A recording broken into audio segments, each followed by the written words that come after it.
So, we have discussed the first and second law of thermodynamics, and while discussing the second law of thermodynamics, we talked about entropy, a very important concept, because the driving force of a reaction is largely dependent upon the entropy. And we demonstrated last time that the direction of spontaneous process is in the direction of generation of more disorder. Today in this lecture, we will extend the discussion on entropy. It is very important to understand entropy change in the system, entropy change in the surroundings, because it is directly connected to the spontaneity, to the feasibility of a process. So, let us first discuss some basics, and then we will move on to some applications, including some numerical problems.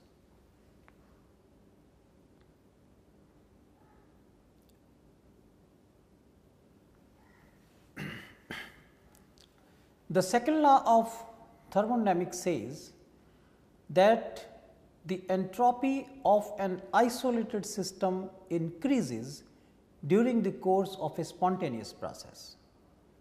That means, if we want to make a general statement that what should be the sign of entropy change in the system plus entropy change in the surroundings. So, if I combine these two, I will write these as entropy change in the system plus entropy change in the surroundings, I will write greater than or equal to 0.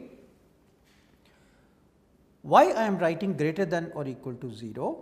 Because if the process is irreversible, is spontaneous, then ds system plus ds surrounding has to be positive by the second law of thermodynamics, and equality applies to reversibility. So, whenever the process is reversible, we will use equal to sign, and when the process is spontaneous or irreversible, we will use greater than sign.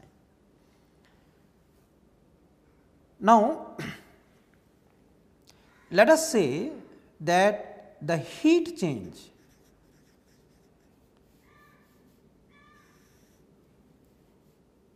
is dq for the system. This is the infinitesimally small amount of heat which is either given out or taken in by the system. And hence, if there is a thermal equilibrium between system and surrounding, let us say at temperature T, then the heat change for the surroundings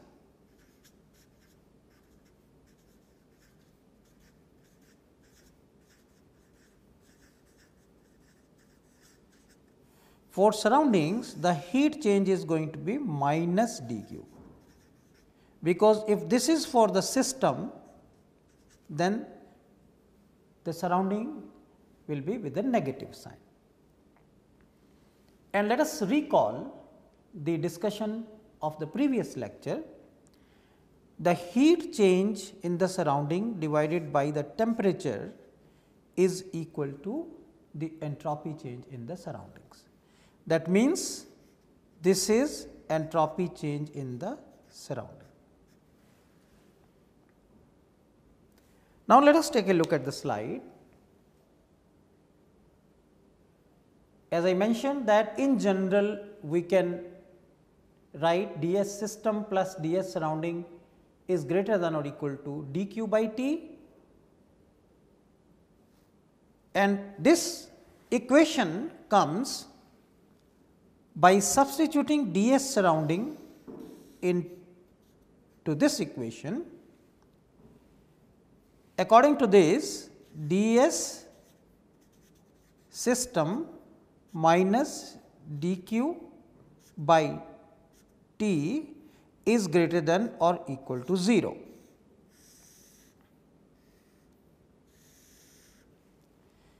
From this general equation, that is by the second law of thermodynamics, ds system plus ds surrounding is greater than or equal to 0, I am going towards deriving another equation.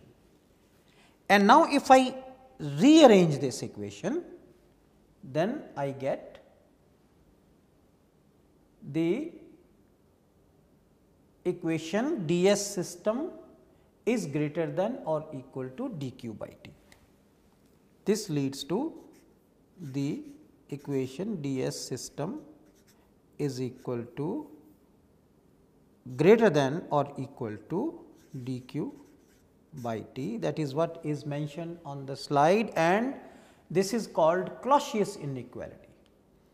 That is, the entropy change in the system in general will be equal to or greater than dq by t. And here again equality applies to reversibility and greater than sign applies to irreversible or spontaneous process. This Clausius inequality is very important, because by using Clausius inequality we can get qualitative answers to several questions. Qualitative in the sense that if I know the sign and magnitude of dq, I can talk about how much will be or in which direction will be the entropy change of the system. So, that is why the conclusion written on the slide is that this Clausius inequality is very important in getting qualitative answers for change in entropy.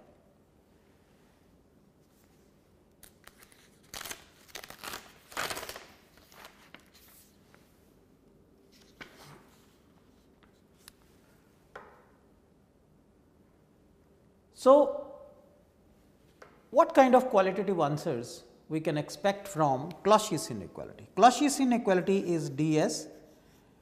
If I am not writing surroundings, that means we should understand ds means entropy change in the system is greater than or equal to dq by t.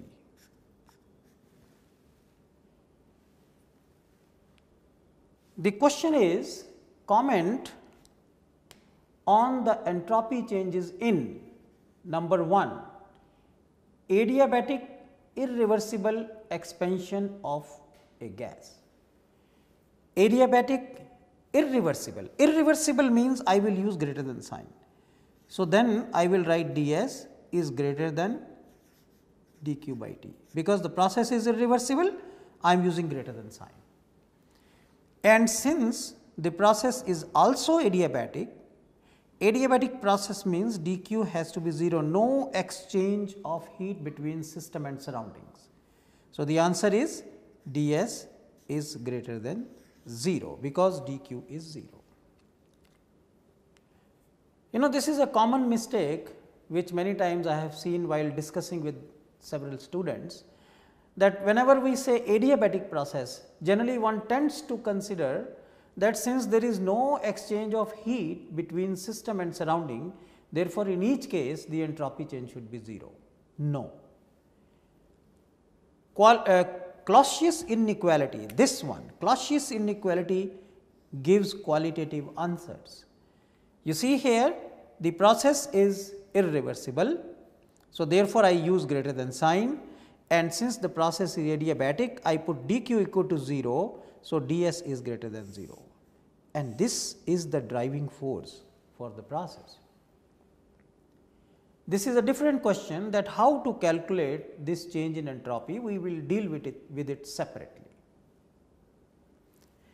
Now, let us take a look at the second comment, adiabatic reversible expansion of a gas. Now, let us consider the reversible case. Once again, I will start with the Clausius inequality, ds is greater than or equal to dq by t, and if the process is reversible, that means I will use equality sign. So, ds is equal to dq reversible by t. See, this is the same equation that we derived last time, that in order to calculate the change in entropy, we must connect the path by a reversible manner. And since the process is adiabatic, there is no heat exchange between system and surrounding. So, I have to substitute dq equal to 0. That means, if the process is reversible, there will be no change in the entropy. Irreversible process, the entropy change was positive. Reversible process, you see the entropy change in the system is equal to 0 under adiabatic conditions. So, that is what I meant by saying that the Clausius inequality quickly gives us qualitative answers to several questions. Let us move ahead and prove again by Clausius inequality that the gas expansion into vacuum is spontaneous. How do we approach that?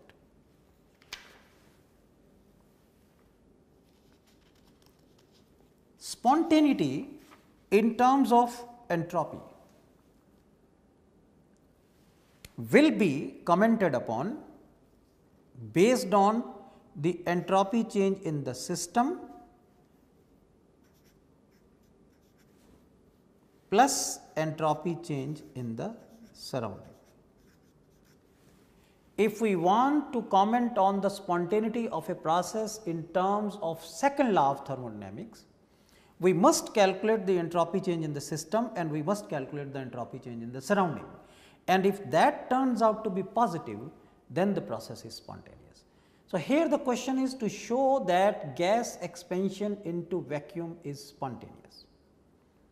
The first thing is we need to calculate the entropy change in the system.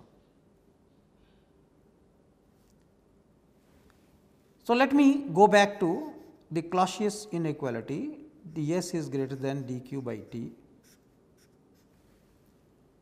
Expansion into vacuum means expansion against P external equal to 0 is a spontaneous, is an irreversible process. So, I will use ds is greater than dq by t.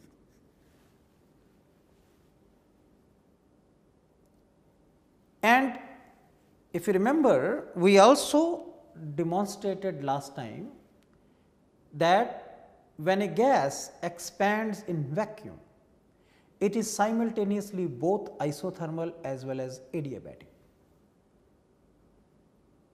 I repeat, when a gas expands in vacuum, it is simultaneously both isothermal as well as adiabatic. Now, if it is adiabatic, I will immediately put dq equal to 0. So, that means ds. Now, let me write system is greater than 0.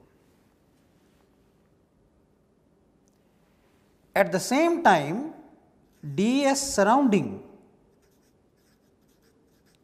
which is always defined as dq surrounding by T, the actual amount of heat transferred to the surroundings. And since there is no exchange of heat between system and surroundings in adiabatic process, this has to be equal to 0. So, ds total will be equal to ds system plus ds surrounding. This is greater than 0, this is 0, that means overall this is greater than 0. And by the second law of thermodynamics, if the entropy change in the system plus entropy change in the surrounding turns out to be positive, then the process will be spontaneous in that direction. So, hence we prove that the gas expansion into vacuum is a spontaneous process.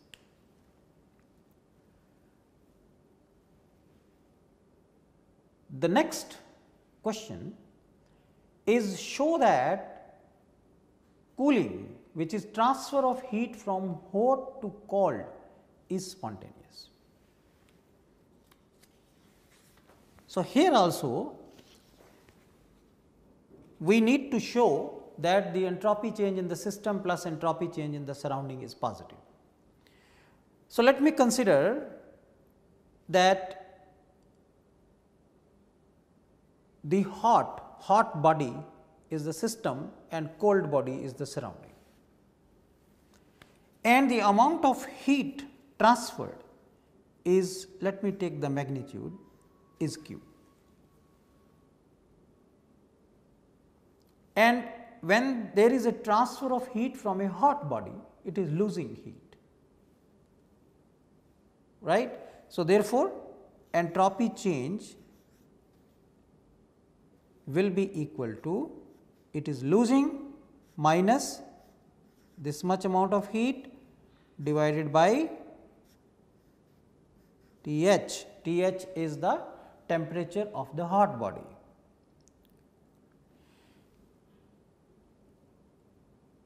And if I consider the cold, wherever the heat is going to, that as the surrounding, then it will be plus, because heat is being received there, divided by Tc. Tc is the temperature of the cold body. So, overall, now if I say ds total, this plus this will be equal to minus Q by Th plus Q by Tc, or what we get is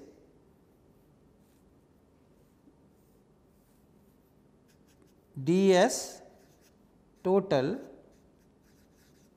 is equal to, let us take Q out, and inside we have 1 over Tc minus 1 over Th, and obviously from here you see, since Th is greater than Tc, then that means this whole quantity is greater than 0. So, we show here that ds total is greater than 0, because Th is greater than Tc. And again, by the arguments of the second law of thermodynamics, here we again demonstrate that the cooling, transfer of heat from a hot body to a cold body is spontaneous.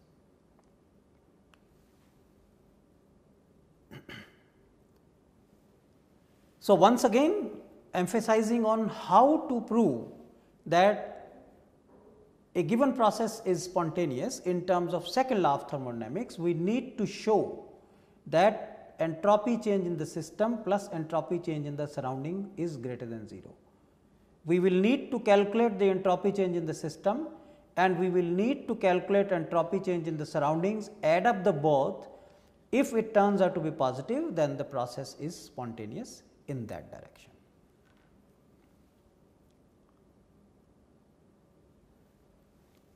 Now, let us look at some specialized cases. Isothermal expansion of perfect gas.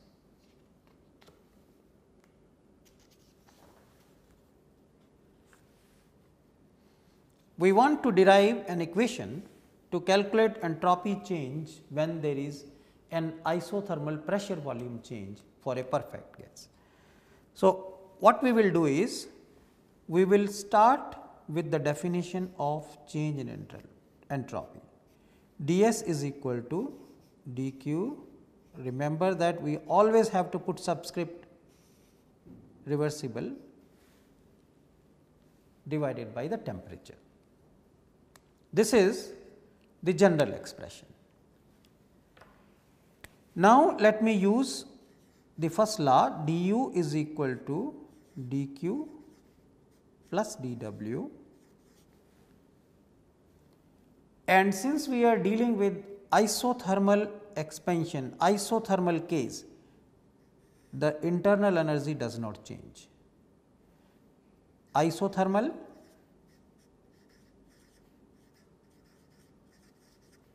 means du is equal to 0.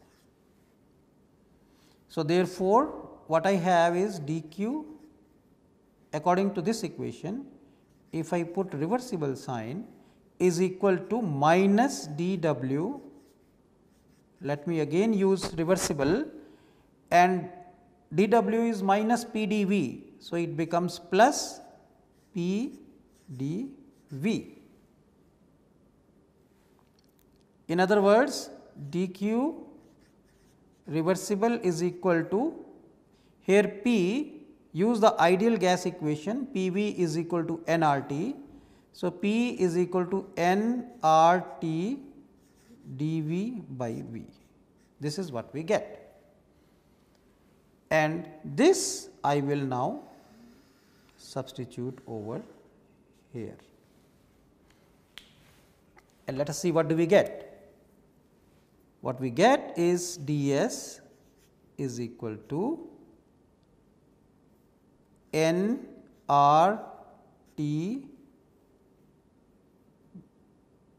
by T dV by V, which is equal to nR dV by V. And now we are ready to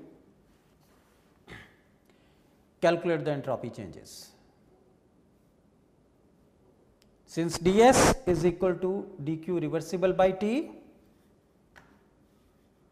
here we will see, and for a finite change delta S will be integration of dq reversible by T, and as we just showed that q reversible is equal to nRT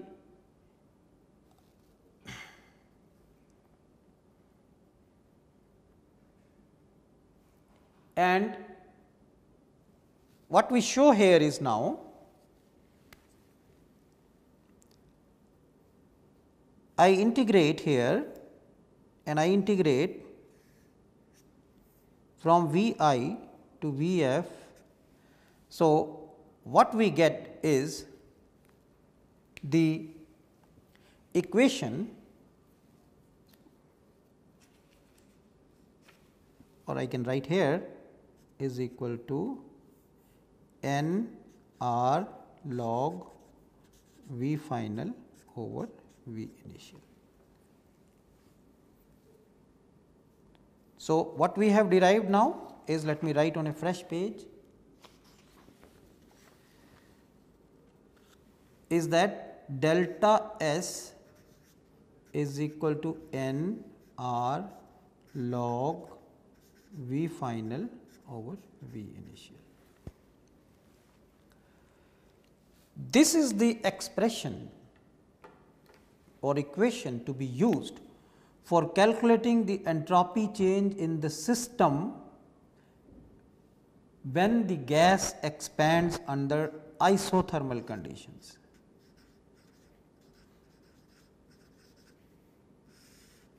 There is also point to be noted that there is no temperature appearing. Although we are saying it is an equation to be used for calculation of entropy change under isothermal conditions, but actually in the expression there is no temperature appearing. And if V final, expansion means V final is greater than V initial, that means logarithmic term is positive. So, during expansion delta S is positive and entropy will increase. Therefore, according to this equation, the increase in entropy does not depend upon the temperature, but it will depend upon the values of Vf and Vi. Another point to be noticed here is that since entropy is a state function, therefore, delta S is going to be same as long as the process is isothermal, whether it is reversible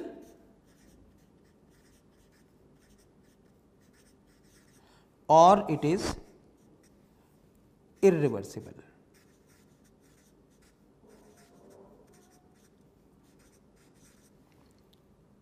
So, as long as the process is isothermal, it does not matter whether it is reversible or irreversible, we are going to use the same equation to calculate the entropy change when the gas expands from a initial volume of V I to a final volume of V F.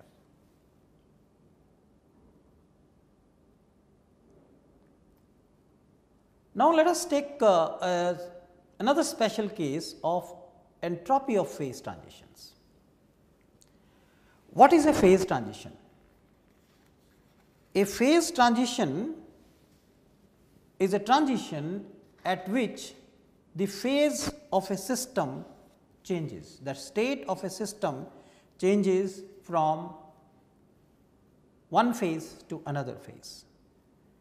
An example of phase transition can be melting of ice, where water changes from ice to liquid water.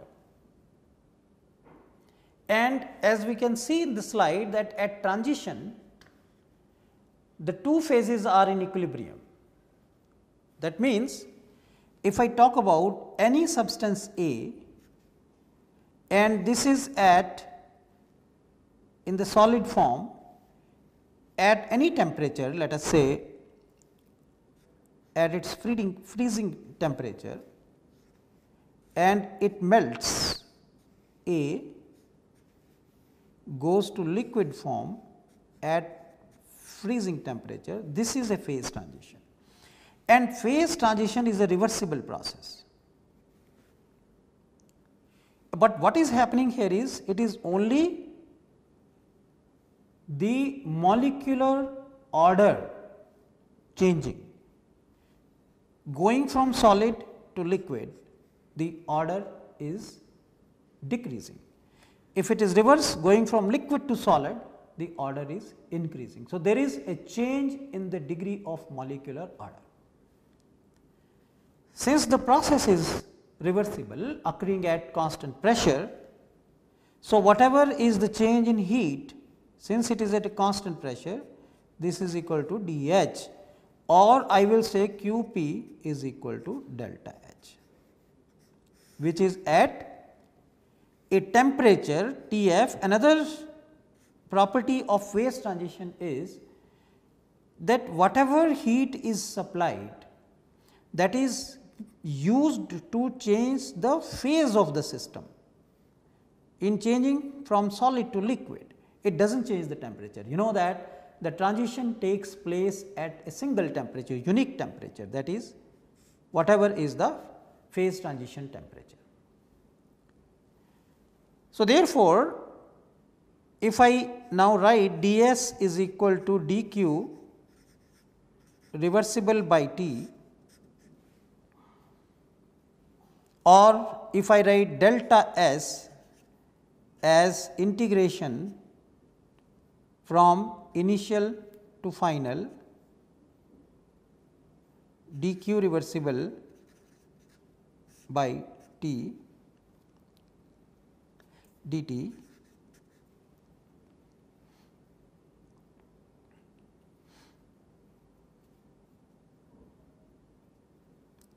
so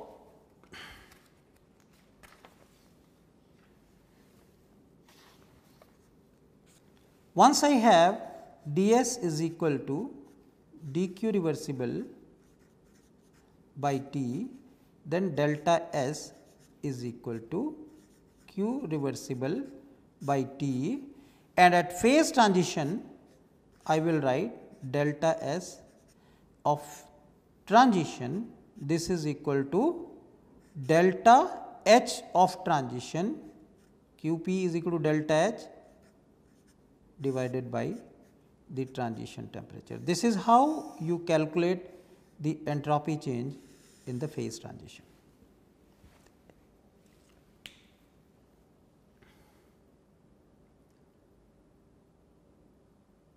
And by looking at this equation, the sign of delta H will decide whether the entropy change will be positive or negative.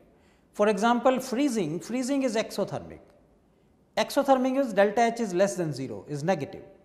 So, freezing means delta S should be negative. It makes a sense because in freezing the molecules become more ordered. So, therefore, the entropy change will be negative. Vaporization is endothermic. Vapors, liquid form goes to vapor and molecules have more degrees of freedom, and delta H is positive. Therefore, delta S is also positive. That means, the disorder increases upon vaporization. So, delta S is positive.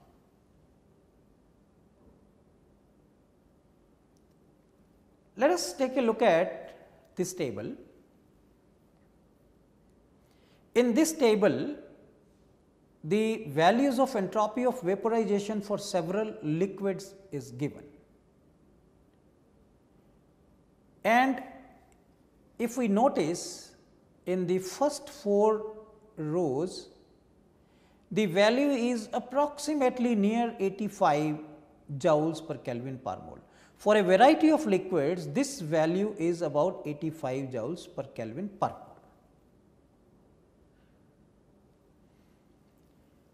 And this observation, for a wide range of liquids, the standard entropy of vaporization is approximately 85 joules per Kelvin per mole is Troughton's rule. The reason for this is that for a variety of liquids, when these are vaporized, almost the same amount of disorder is generated.